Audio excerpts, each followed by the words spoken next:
My brother-in-law enjoys being a jerk and insulting others, saying he's just being honest, but now he's crying wolf after he got verbally slapped out of all our family outings by my wife. Posted by you/throwannoyingbull. This is a throwaway account, as I have work colleagues on my main account that I don't want knowing about my family drama, and the spelling will be rubbish because I'm fuming right now.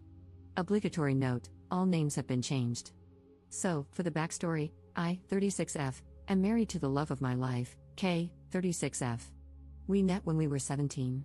She was out and proud, while I was still in the closet, so we didn't start dating until I came out at 21. We got married in 2019 and have an adopted 4-year-old son, Jack. This becomes relevant in a minute. My sister, Sarah, 27F, has a long-term boyfriend, Steve, 28M, who the family cannot stand. They've been together for 8 years, and the whole family has hated him from the first time we met him. He is rude, obnoxious, arrogant, and an all-around crappy human being. He's the type who claims he's just honest, but if someone is honest back to him, he flips out and sulks like a toddler. In fact, my toddler is better behaved than he is. He isn't abusive to Sarah and doesn't direct these comments toward her, it's just the rest of us. He's actually a good partner to her and treats her well, which is his one redeeming quality. My dad and Kay hate him the most and will do anything to avoid him at family gatherings. Kay usually just ignores him and brushes off anything he says to her, as she doesn't like conflict. However, there have been a few occasions when she's said something back, but it's usually in a joking manner, which amuses my dad to no end. My mom is a peacemaker and will do anything to avoid drama, so she just changes the topic whenever he starts. But she and my grandparents all hate him just as much as the rest of us. Sarah is the only one who obviously doesn't hate him. Our son's birth mother, Tess, was Kay's best friend, who sadly died in 2021. This was a real shock, as she had an underlying heart condition that she didn't know about. She simply went to sleep one night and never woke up. Jack had been left alone in his cot all day, screaming for his mum, before Kay got worried that Tess wasn't answering her texts, and went to their house to check on her. She found Jack in his cot and Tess in her bed. We adopted Jack because no one in Tess's family was in a position to take him in. We raise him as our own, but he knows who Tess is. Obviously, this is a very sensitive topic for Kay, as it was so traumatic for her and Jack. Now, onto what happened last weekend. It was the anniversary of Tess's death on Saturday, so Kay, Jack, and I went to visit her grave. Kay is always quiet after visiting her, and this time of year is especially hard for her. On Sunday, we had a family gathering at my parents' house. These happen every couple of months as a way for everyone to catch up. At first, nothing was out of the ordinary.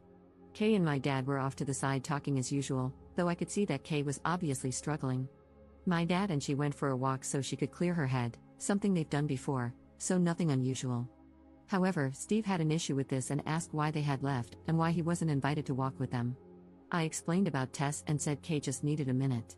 This wasn't good enough for Steve, though, and he said she should have gotten over it by now. At this, my granddad, who is naturally a very quiet guy, said that his best friend had died over 20 years ago, and he still had days when he missed him so much it hurt. You don't just get over something like that. Steve shut up after that. Kay and my dad came back, and she was in a much better mood. We all sat down at the table for our late lunch and started chatting. Everything was fine at first until Steve started trying to intrude into Kay's conversation with my granddad. When it was obvious they weren't going to include him, he very loudly stated, "This is bullcrap. She's getting all the attention from everyone because her friend died 3 effing years ago. Get over it, for F's sake. We're all sick of hearing about it."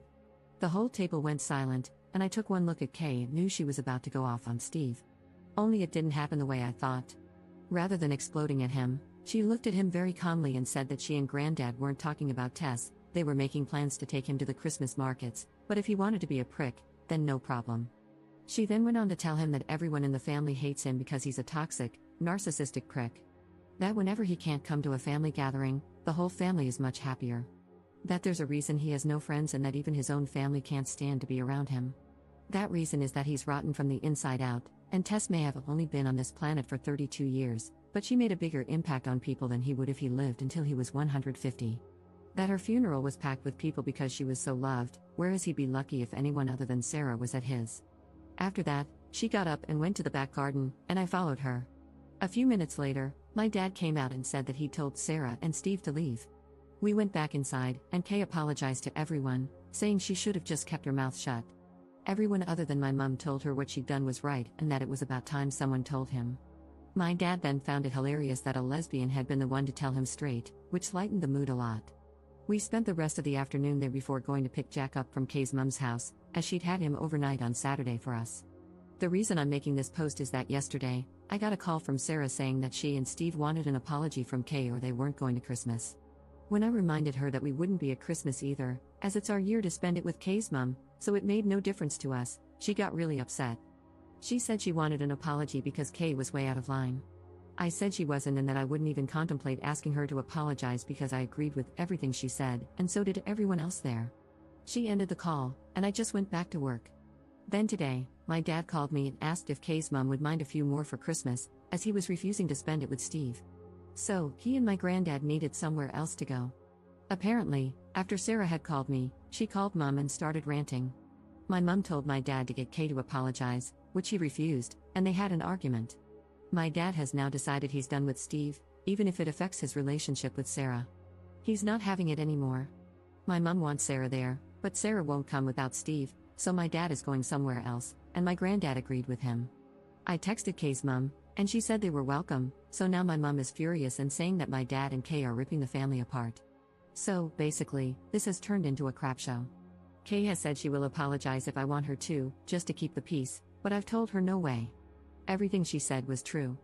I just don't know where to go from here. The people in my life all hate Steve so much that Kay could have physically attacked him, and they'd still think she was in the right.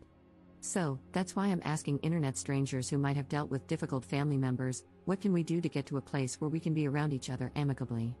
I'm struggling to see a way right now. Wow, I didn't realize how long this got until I went to post it. Sorry about that. Up in the comments. If it were just Sarah upset, I wouldn't care, but it's my mum. She tries so hard to keep the whole family together, and she is devastated by what's going on. One of her favorite things to say is take the high road and rise above it. I just feel like enough is enough. Steve and Sarah don't see anything wrong in what he's done. It was just him being honest. I'm sick of the high road, I've been on it for 8 years. I'm happy on the low road now. Update 8 days later.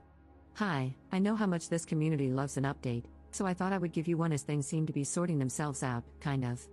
After I wrote my last post, a few things happened over the next couple of hours. The first thing was that I spoke to my grandparents on my mum's side.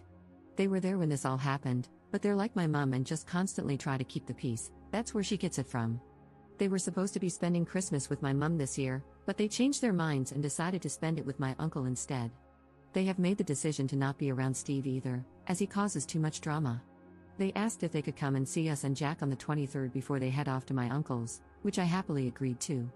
This really surprised me and outright shocked my mum because, as I said, they are the biggest take the high road type of people I've ever met, but even they'd had enough. The next thing that happened was my dad called to let me know that Steve and Sarah had now decided they want Kay to make a public apology in front of the whole family and admit she was lying, and that the family loves Steve. He was laughing as he told me this and called them delusional, so any small chance of a superficial apology went out the window. The third thing that happened was Jack getting home from after-school club with a recorder that I am sorely tempted to shove up the teacher's backside. So, all in all, it wasn't a great day. Through talking to people on here, I also realized that Steve has been trying to push Kay and me out of the family. He's been organizing trips that he knows we wouldn't be able to go on. We wouldn't have gone anyway, as a weekend away with him sounds worse than a paper cut to the eyeball. He's also constantly trying to get my dad away from Kay whenever we're all together. I think this is because he's jealous of Kay and Dad's relationship, as they're very close and go on trips to classic car shows several times a year together, usually with my granddad as well. Anyway, things went quiet for a few days until the weekend. Our town has a big Christmas fair that runs from November through December, and we always go to it with Mum, Dad, Granddad, and Kay's mum. We decided to cheer my mum up a bit by going on Sunday and then going out for dinner after. My mum was told that if Sarah or Steve showed up, we would all leave, and she promised they wouldn't be there. Things were a bit awkward at first but settled after a while. At one point, Jack got my mum and Dad to take him on the giant snow slide. As my mum walked back over to us, she had tears in her eyes. I pulled her to one side to see what was going on, and she said that while waiting in line, Jack had said he was happy Uncle Steve wasn't here. When my mum asked why, he said that Uncle Steve was a bad man. My mum tried to say he wasn't, but in typical stubborn 4-year-old fashion, he argued and said he'd learned in school that people who say mean things all the time are bad people, and Uncle Steve says mean things all the time, so he's a bad man, and he didn't like him. There had been a case of bullying in his class a few weeks ago, and the teacher had done a lesson on how wrong bullying is, so I think that's where this came from. This finally broke through to my mum. If even a 4-year-old can see what a horrible prick the man is, then she had to as well. She said she felt stuck because she hated Steve and agreed with everything Kay has said, but she loves Sarah and doesn't want to isolate her. I told her I would always be there for her, but I wasn't putting myself, Jack, or Kay through being around Steve again, and she needed to think about what she wants, not what I want, or Dad, or Kay, or Jack, or her parents, or Sarah, or Steve, but what she wants. She went quiet and then said that Kay's mom had told her she was welcome at hers for Christmas if she wanted to and that she could decide on Christmas Day if she wanted. Kay's mom would save her a plate. We went back to the group, and a little while later, I saw Mom and Kay's mom having a deep discussion while walking behind us. Neither will say what they talked about, but Mom seemed a bit happier after their talk. They have also been talking since, as yesterday my mom told me that she will be coming to Kay's mom's for Christmas, and they've been talking about going shopping together next week. When Mom told Sarah after calling me, Sarah predictably lost her mind and said Mom was choosing us over her. My mom told her she was choosing to have a good Christmas rather than being belittled and made miserable, all for the sake of Steve and his so-called honesty.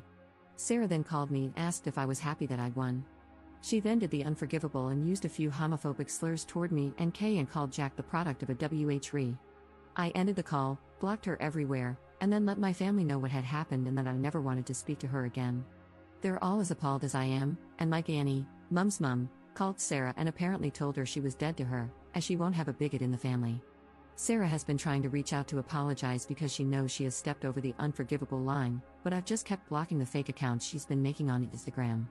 Steve tried reaching out to my dad after this, and when he eventually answered, Steve tried to say that Sarah was just angry and didn't mean it.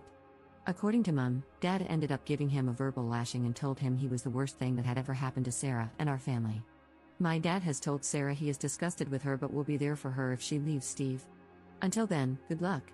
Mom has gone low contact as well but wants to keep the door open so that Sarah isn't completely isolated. I had a few people saying that Steve may be abusive toward Sarah, but I really don't think he is. He usually acts like a prick when the attention isn't on him. He knows that when he says obnoxious things, all the attention is on him, and he revels in it. After Sarah's outburst, I just think they're both toxic and feed off each other's toxicity. She lets him get away with the things he says because she gets pleasure out of watching us all bite our tongues and keep quiet. So, Mom's angry, Dad's angry, our 3 grandparents are angry, and the extended family is angry. Kay is being my rock, but I can tell she's really angry about what Sarah said toward Jack. I'm just sad and done with it all. At least now I know what she really thinks about Jack, Kay, and me, so there's that. Not the perfect update, but we move on. It will be nice this Christmas to have both sides of the family together for the first time and not have to worry about Steve being a jerk, but I'm sad that this is how my relationship with my sister has ended. I'm trying to get into the Christmas spirit, but it's a tough one right now. The only things that make me smile are Kay and Jack being goofy idiots to cheer me up. However, the recorder can go to hell. I curse whoever invented the thing, like seriously, screw you. Thanks for all the support in my original post and for opening my eyes to a few things. Maybe internet strangers are the way to go for advice after all. Hope you all have a good Christmas/holidays. Second update 1 month later.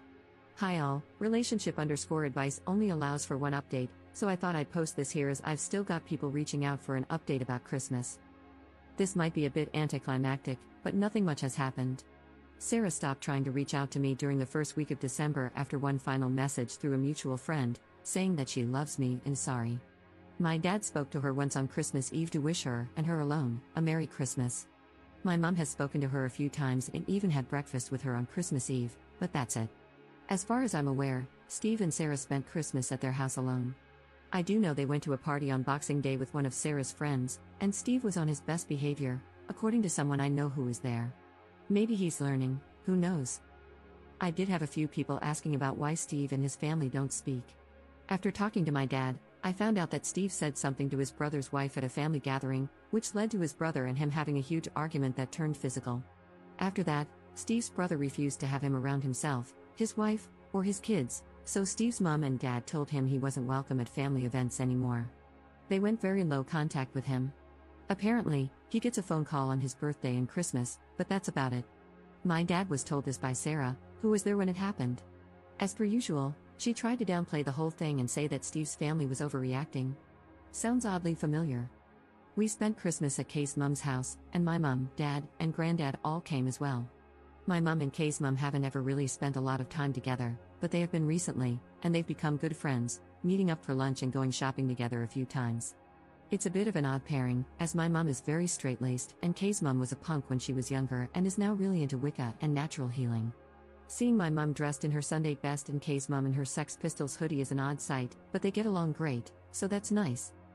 Christmas overall was good, nothing special, just relaxing. Without Steve being around, there was no need to be on edge. Jack was very spoiled and loved every second of it. I'll be honest and say I miss my sister a lot, and part of me really wanted to call her on Christmas Day, but I know I can't have her in my life right now.